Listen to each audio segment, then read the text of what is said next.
You ask Tiger to solve. This deals with linear equations with one unknown. The final result is x equals -7. Let's solve it step by step. Group all x terms on the left side of the equation. Subtract 7x from both sides. Group like terms. Simplify the arithmetic.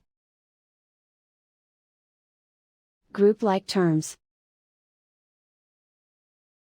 Simplify the arithmetic. Group all constants on the right side of the equation.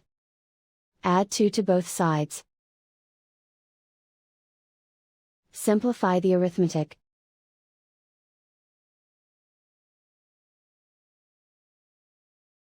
And so the final result is x equals -7.